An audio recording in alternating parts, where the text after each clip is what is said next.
What up? What up? Good evening.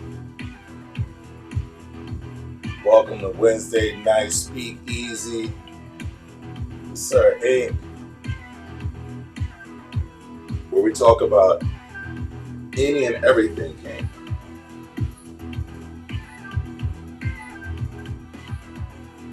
Hello, kinky and kinkiest folk out there. My name is Sir Inc., and welcome to Wednesday Nights Live, where we're going to talk about misunderstandings.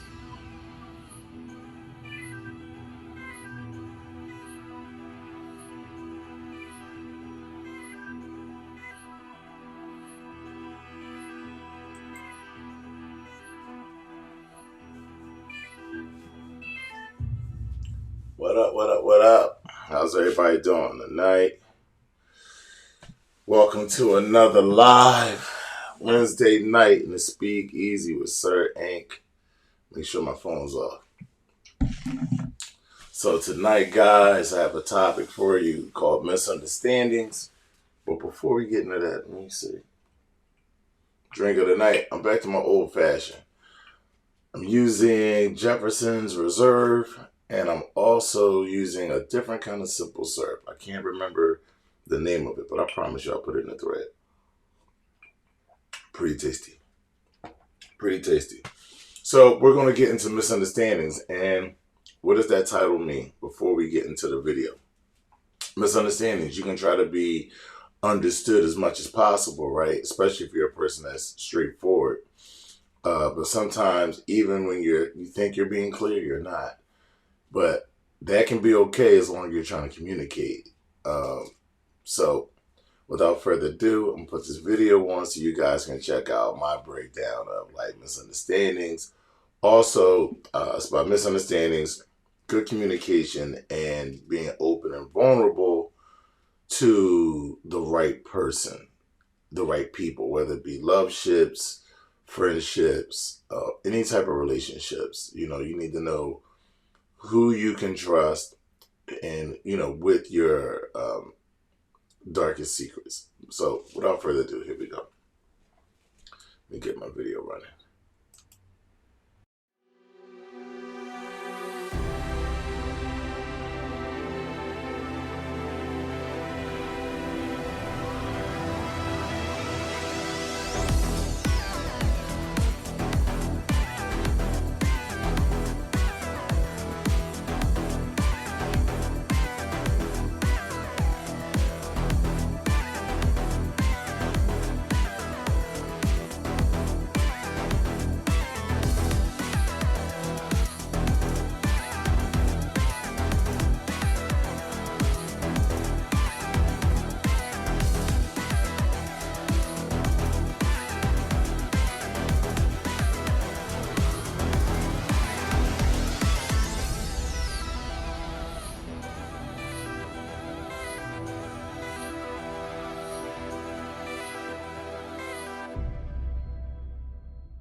You are now tuned in to Sir Inc.'s The Experience Podcast.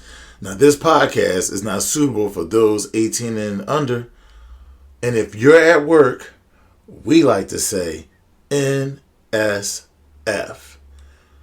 And remember, you can always listen to us during your private time. Hello, kinky and kinkiest folk out there. My name is Sir Inc. And we're going to get into misunderstandings. How am I as a man who prides himself on being very clear about what I'm saying and my actions? How am I misunderstood? How did a conversation I was trying to have get misinterpreted? I thought when I was typing it up, I thought it was very clear. But the response from the back end was no, not clear. What do you mean? We can talk about that. Or as she said, I have an observation about something about you. Like, whoa, wait a minute. So here's the scenario. I'm opening up the door for some open dialogue, for some conversation that, maybe there's some sentiments that this friend of mine has. And I know she's listening. And I know she's sitting there like, okay, how you going to spin this? So, so I'm opening up the door, right? So the way I phrased this was, hey, look, is there anything like you like to discuss? And not in a vanilla, like not in an emotional vanilla way, but, just to open up conversation. Maybe there's something you want to talk about. So she responded with, I can't remember the exact wording, but something like no. But then she was like, I have an observance. I've observed something about the way you talk about this stuff. So, okay. So a couple of days later, we get together and we're talking. And she brought that up. And she was like, when you speak about BDSM and vanilla relationships, I noticed that you separate emotions from BDSM, opposed to vanilla. And I was like, And so I had to explain what I meant by, is there anything that you want to discuss and not in an emotional vanilla way. And so what I meant was not in a, I wasn't asking her to dig deep into this emotional place, or I wasn't seeking any kind of validation or wanting her to say, you're the best ever, or there's no other man like you, or I love you so much. And we don't speak in those terms. We don't speak in like I love yous and things of that nature. But to her point is that there is emotion involved in BDSM. Yes, there is. And in many ways, some of the emotional connection goes a little deeper than vanilla. So that I do agree, and I can see where, oops, I was wrong. I can see where that could be taken like, how can he detach emotion from, BDSM other than vanilla, right? And no, I agree. But even within the dynamic of BDSM, let me say this connection that I have with her, we don't speak in very endearing terms like love. We don't say I love you. We're speaking in, you're my sir. You're my sub. You're submissive to me. You surrender to me.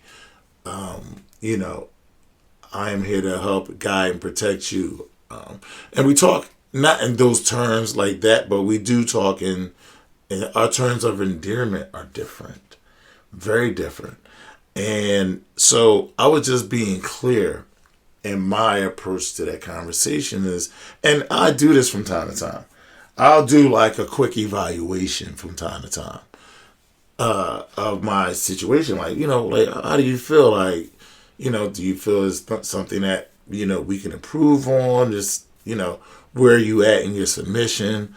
Am I helping that? Are we stagnant? Or is things going great? It's really like a checkup, but I more so phrase this straight to her and not, normally I guess I would say, I would normally ask like, it's a joint conversation. Like, what can we do to make it better? How are you and how am I working with you? Because as a man, as a dominant man, I want to always know that I am always working. I don't want to phrase it like that. Not working, but I am always providing room for growth. Period. Room for growth. And I know the way that I work, and then when I have to travel to teach, and I still have to deal with my personal life, my family life, you know, sometimes some things can go neglected. And I think I'm guilty of a time or two, and I'm sure many of you feel like this, that you can neglect that part of your personal relating to someone else. You're so bogged down with so much stuff that you don't really have the mental energy or sometimes even physical energy to actually just do that. Even though you're keeping certain things on a consistent basis, terms of endearment, things of that nature, but actually being engaged, you know, it can be tricky. And some people have busier times in their work schedule than other people, right? Some people have seasonal jobs, you know, and I think all of our jobs have some kind of cycles or seasons to them, right? People have to make quarterly,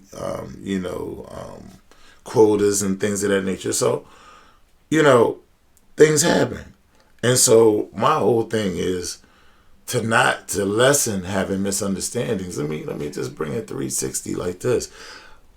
I try to lessen misunderstandings by having open dialogue.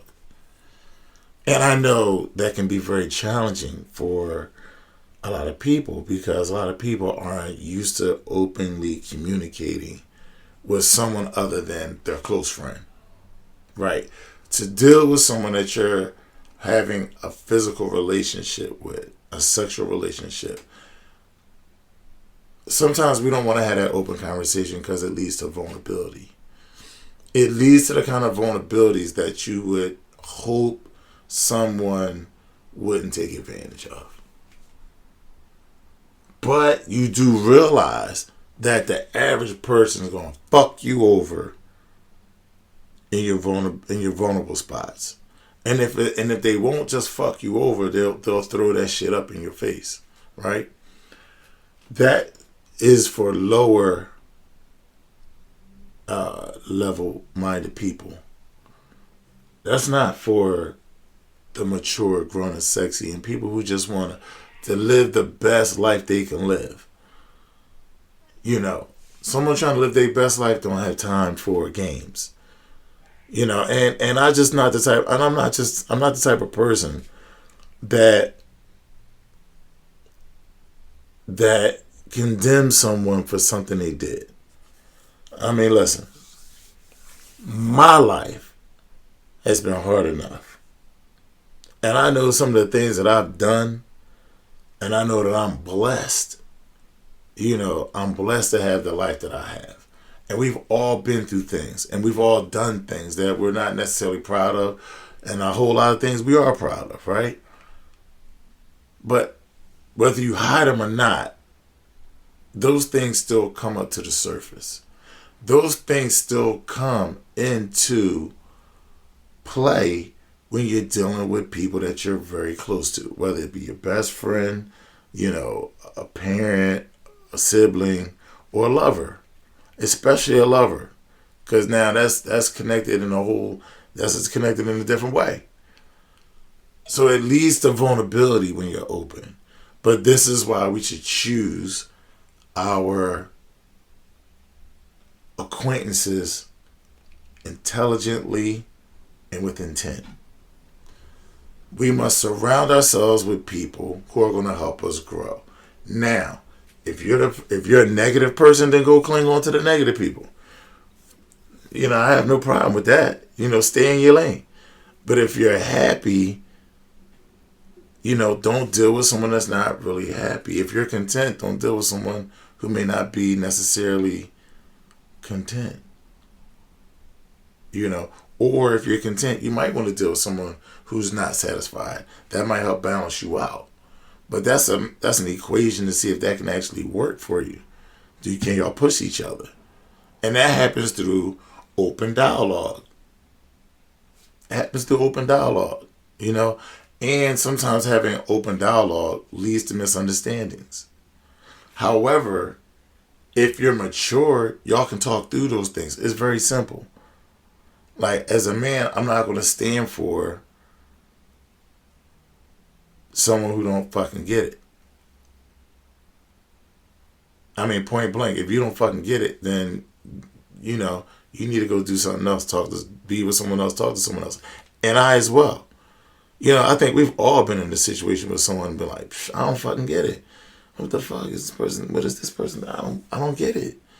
I really don't get, like, I don't get what it, because they're not on your level. Some people are just straight up, you know, a little to the left. Period. You know what I'm saying? But they say, you know, there might be three short of a dozen. You know what I'm saying? Something like that. Not the brightest crayon in the pack. You know, or they're eccentric, or their eccentricity is in an area that's, you know, you ain't feeling it. You know, it doesn't do anything for you. And this is why I tell y'all, like, you really gotta write things down, like, you know, the 5 things that that a person that's in your life, how that person brings out the best in you. 5 things, and 5 things that 5 things that bring out the worst in you when you're relating to people. And I don't care what relationship it is, but especially your lover. You need to know that. You need to know those 5 things, you know, because I try to surround myself with people who will bring out the best in me, because I'm the type of person that wants to see everybody win. And I don't need credit. If I help you win, please stand up on that stage and accept your trophy or accept your, you know, your award without me saying I helped you do it. I'm here clapping for you. You know, that's how I am. You know, I'm good with me. I'm good with me. I don't let other people's determinations of success dictate how I see myself or how I'm going to move. So I'm cool seeing other people win, because that makes me feel good, seeing other people win. That's the type of person I am. What's having the world if you can't share it? What is having the world if you can't share it? And I do realize that as human beings, we all have some things that we're very selfish about. Like, I agree that there are times that you need to be selfish. Like I spoke on the mental health, like, you need to be selfish. Like, I take myself out for a drink and dinner. And there was a time in my life where I would have to have people to join in on that. You know, am I a weirdo for going somewhere sitting by myself? Or like, you go to a restaurant, like, be with all your friends and see somebody eating by themselves. You're like, boy, he's eating by himself. You know, like, whatever. Like, okay, cool. He's just in here doing his own thing. You know, I'm at that point in my life where I like doing things by myself and for me. And, like, I know I deserve it. Like, I know I deserve it. I know I deserve to be treated damn well. And if no one else is going to do it, I'm going to fucking do it. And they can learn through how I treat myself, how they should treat me, and how they see they will be treated. And anyone bringing that downward can't roll. Anyone that doesn't bring value to what I'm doing can't play with me. And that's okay. I can't play with them. You know, there are people on different levels that I can't play with either. You know, it's all good.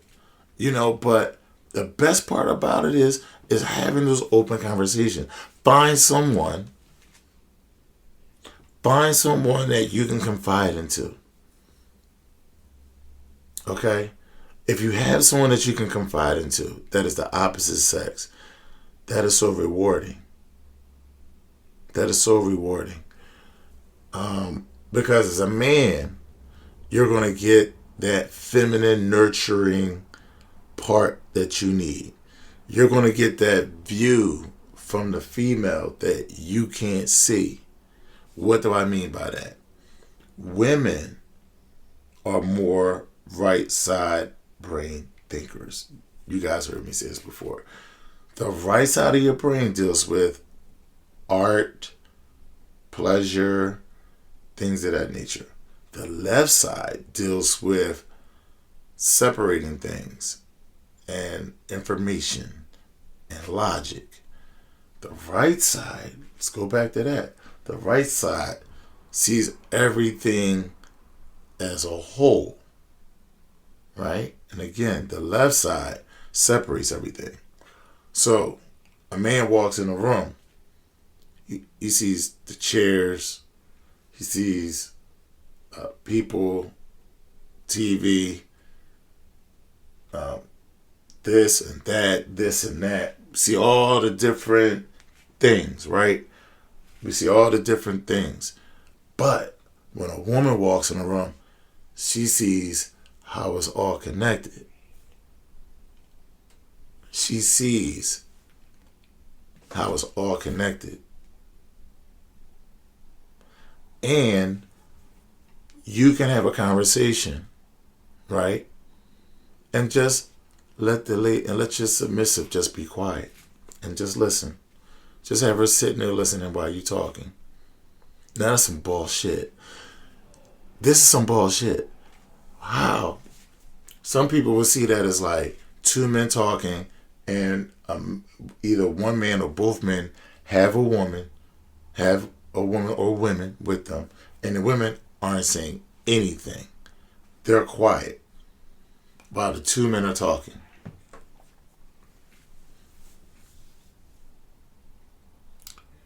When that conversation is over, what happens? If there's a man in that scenario that doesn't have a woman, he may be at a disadvantage. Because as two men are talking and the woman is sitting there taking that in, there's a lot that can be said that men don't pick up, but women pick up. Because it's a woman's intuition. It's a woman's connection to the universe, right? People hear, the universe. No, but it's just, we're all connected by energy, right? So women can feel energy more than men. So as two men are talking and a woman is listening, like that woman's perspective of that conversation can be different. She can see angles that you may not can see. So when you talk to her, like, what did you think about that? And then she can tell you, when she asks if she can speak freely, you say, yeah, you can speak freely. And she run it down to you. And there might be things that was said that you didn't catch in the moment, right? Because sometimes when you have a conversation, you're not always in a submissive position where you just have to listen. So a lot of us try to form opinions while we're listening to who is saying something. Sometimes, unless a person's telling a story. If a person's telling a story, then you find yourself a little bit more relaxed. But anyway, so this is the advantage of having someone of the opposite sex that you can confide in. And women know clear why it's great to have a man that they can confide into, whether he's a lover or other. Right? They know they can get some more logical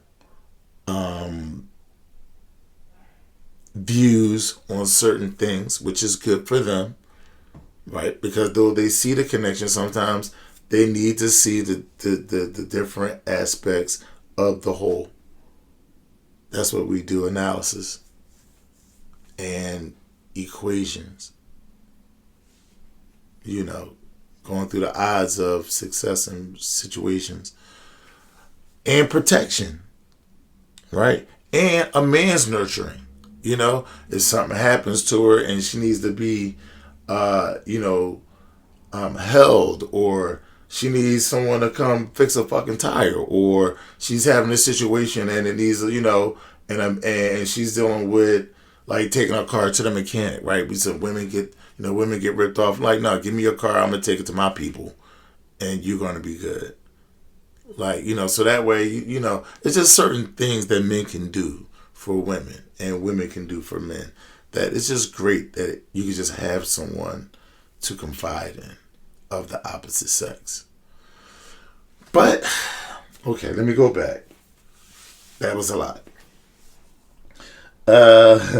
So, you can have misunderstandings and trying to be understood. And that's okay. I think that more men, just need to open up dialogue. But what happens is men don't want to admit it, but for us to be able to just open up dialogue, we have to be willing to be vulnerable. Because when you open up dialogue, you don't know what's going to get shot back at you, and you're in a position where you're open, right? To tell if someone at you, like if you open it up, like let's whatever you want to talk about, and someone shoots something back to you, you can't just be like, oh, I don't want to talk about that. No, you can't. You can't. When you open it up, you're opening yourself up. You're opening yourself up because you never know what's going to come back. But you got to be a strong individual. And I'm going to speak straight to men. You have to be a strong-willed man to open up the door or open yourself up for inspection, so to say. You gotta be tight. And military boys know about being tight. I mean, they're taught how to be very disciplined and organized. And when you have that kind of mindset, you don't mind open conversation. Because the people who you want close to you should know you. Should know how you think, know how you move. They need to be able to anticipate what might happen in a certain situation. This is what it is. This is it. I want my friends that I've hung around for years, male or female, for years and years. I'm talking about 20 plus years. Some of them 30 plus. They know if a certain kind of situation jump off, how I'm going to react. They know if, we're in a party, or whatever the case may be. No matter what the situation, they know how I'm going to react. And I like that. And I like knowing where they're going to be. I like to know how they're going to react. I like predictability. The easier pathways to success is being able to count on certain things, the predictability of certain things. If you know the predictability of certain things, it's just like, for example, you guys know, if you want to go to a party where people are going to be a little different, you don't take your friend who's a little bit more of a hothead. You know what I'm saying? Not everything's for everybody, but when people are predictable, you're able to put the people in your life in better situations. Period. At least that's how I, as a man, think. I think I need to put people in good situations. And maybe because of my job, because I deal with a bunch of people, and I'm always connecting people. But there are certain personalities I wouldn't connect. There's certain people I wouldn't connect for certain things. But, I have to think like that. And I always just want people to have the best experiences in life. And if I can add to that, I will. And I don't want to detract from it. I'm not a taker. I just want to live my life. You know what I'm saying? I just want to live my life. I just want people who really bang with me. I want you to know me. Because if you Like, for example, if you come to Philly, you can hit me up. Yo, I'm coming to Philly. All right, cool. Do you need anything? Do you need anything? Do you need to know where to go? Do you need to know what hotels to stay in? Do you need to know restaurants? Do you want to hang out? Do you want to go get a cup of coffee? Do you want to go have a drink? It's got to be about nothing, male or female. If I bang with you, if we cool, and I get to know you, then if you come in town, holla at me. Ain't nothing. It's nothing to sit down, have a cup of coffee, and some conversation. It's always nice to put faces to the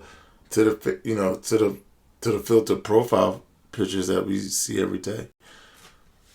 You know what I'm saying? It's about the experience. That's why it's called Sir Inc.'s The Experience.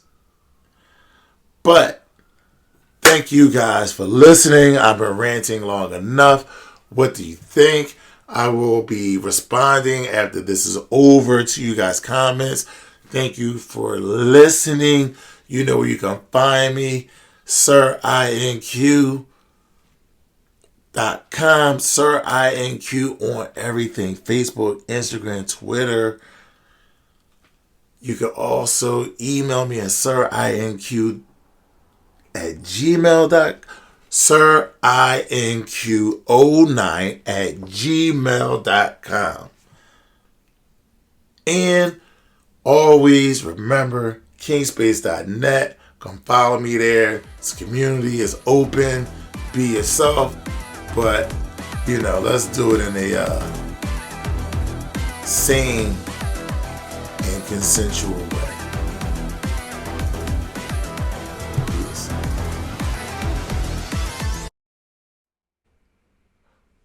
What's up?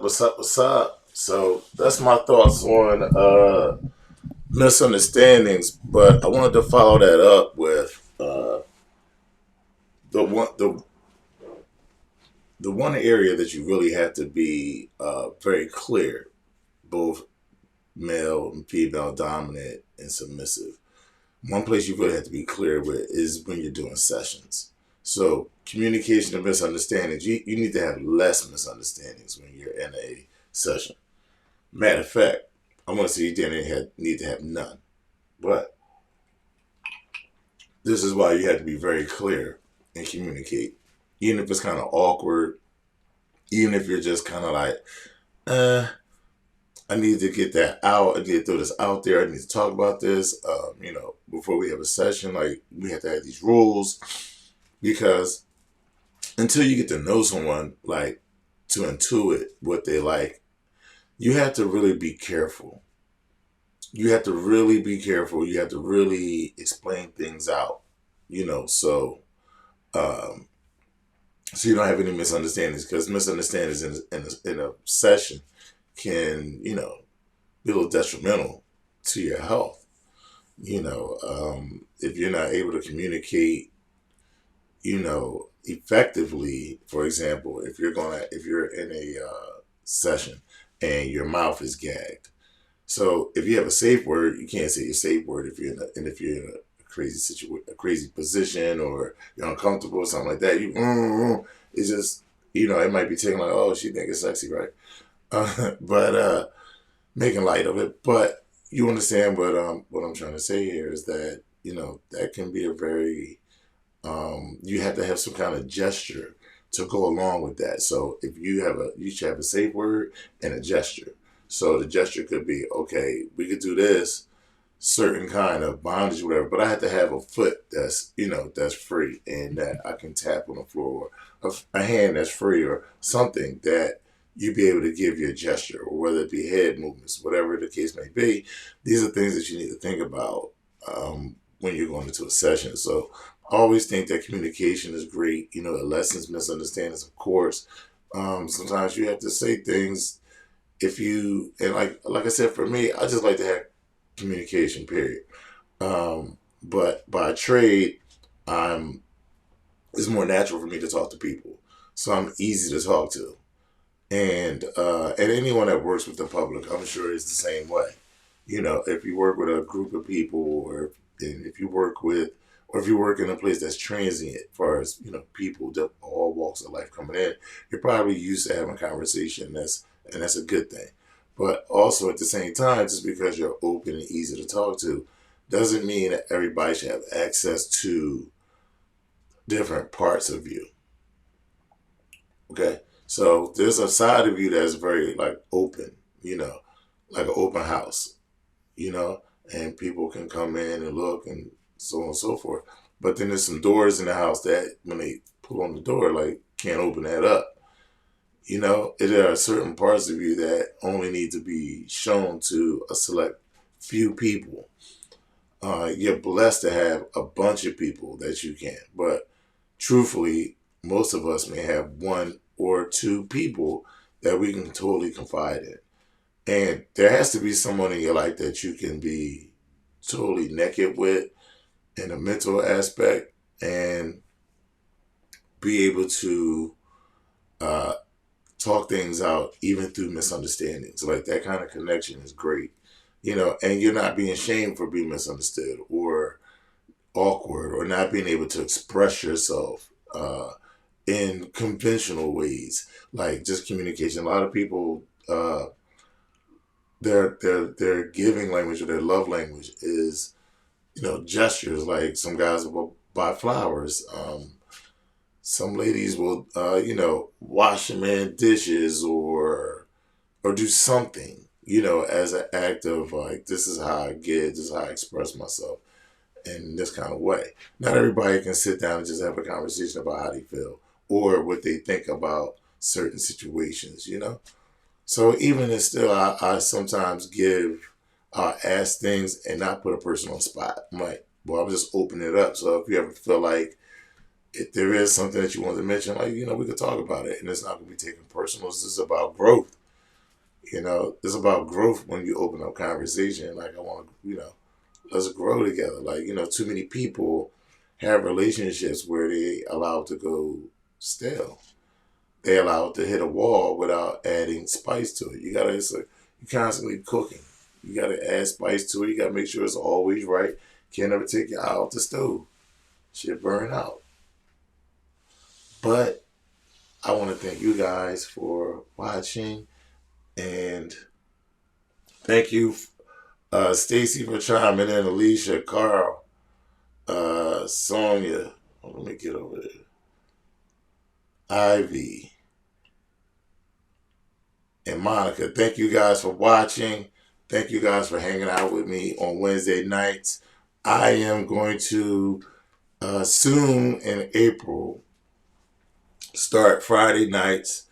I'm probably going to do private group chats where I'm going to be making drinks and we can have open dialogue about the lifestyle and things of that nature. So if you're interested, just DM me and I'll be putting that together for next month. Like I said, drinks and cigars is what I do. So I'm going to just make drinks, have a cigar, and just openly talk about whatever you guys want to talk about. But I'll have a theme for tonight. But let me know if you're interested. It'll be Friday nights for about an hour. Not long, just a little something to keep us connected. So until next time, thank you for watching. So it ain't peace.